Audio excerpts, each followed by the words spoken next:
Halo Sobat Kutu Buku, kembali lagi dengan channel Angga Mawanda.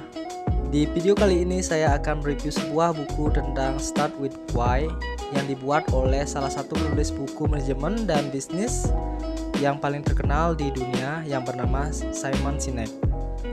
Banyak orang mulai mengenal Simon Sinek setelah videonya saat berbicara di konferensi TED yang menjadi viral.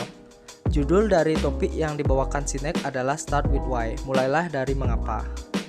Jadi, di video ini saya akan menceritakan sedikit tentang apakah buku ini. Jadi, buku ini menyampaikan pentingnya mengidentifikasi tujuan bisnis atau organisasi untuk kemudian mengambil tindakan sesuai visi besarnya. Contoh yang paling umum dijumpai di buku ini adalah Apple Inc. Sejujurnya ketika pertama kali saya beli, saya pikir ini adalah semacam buku yang lebih berfokus kepada self-development. Sebenarnya nggak salah juga, karena beberapa aspek di buku ini memang memuat tentang hal tersebut. Ada bagian-bagian dari buku ini yang menunjukkan bagaimana pemimpin yang menginspirasi berpikir, bertindak, dan berkomunikasi. Dan seperti judulnya, tindakan-tindakan para pemimpin tersebut dimotivasi oleh mengapa mereka melakukan hal tersebut, dengan harapan menemukan sesuatu hal yang filosofis. Ternyata buku ini lebih membahas tentang faktor mengapa tersebut dalam lingkup bisnis. Start with Why, buku bisnis yang filosofis. Seperti yang saya bilang sebelumnya, buku ini adalah buku bisnis. Meskipun di sampul versi bahasa Indonesia ada embel-embel cara pemimpin besar menginspirasi orang untuk bertindak. Yang dimaksud Sinek sebagai pemimpin besar di sini adalah bos-bos perusahaan raksasa. Jarang dijumpai contoh-contohnya, misalnya presiden negara manalah, aktivis siapalah sebagai sosok pemimpin besar di buku ini.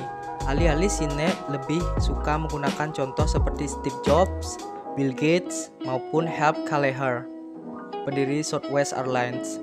Isi buku Start with Why ini lebih banyak membahas mengenai contoh-contoh kasus yang memperkuat premisnya mengenai faktor why atau mengapa yang sangat penting dalam membangun perusahaan, terutama untuk jangka panjang.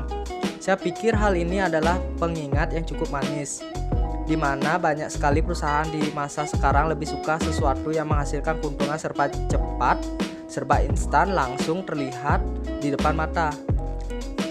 Menurut Sinek, banyak efek-efek positif dengan mengetahui mengapanya suatu perusahaan. Seperti misalnya dengan mengetahui mengapa perusahaan ini didirikan, tujuan dari perusahaan ini, dan mengapa perusahaan tersebut mengambil langkah ABCD, tidak seperti dibayangkan perusahaan lain yang mengambil langkah XYZ dan berhasil menyampaikan hal itu kepada karyawannya. Maka karyawan akan mengetahui kenapa perusahaan tersebut istimewa. Impact tambahannya adalah mereka akan lebih semangat bekerja karena tahu apa yang mereka tuju. Manfaat lain yang disebutkan Sinek sebagai manfaat mengetahui mengapa adalah memperjelas visi. Dengan visi, mengapa yang sulit, kita akan menyampaikan sesuatu yang dengan jelas, sehingga hal-hal yang kita sampaikan adalah sesuatu yang bersifat menginspirasi alih-alih manipulasi. Dalam menyampaikan manfaat mengapa, Simon Sinek senang menyampaikan dalam berbagai contoh-contoh cerita. Setiap contoh cerita dalam Start with Why ini ada hikmahnya dan penjelasan di mana faktor mengapa berperan. Menurut saya cerita-cerita yang disampaikan Sinek ini memang cukup menarik sih. Sekian dari review saya, terima kasih sudah menonton video ini. Jangan lupa like, comment, and subscribe. Sampai jumpa di next video, bye bye.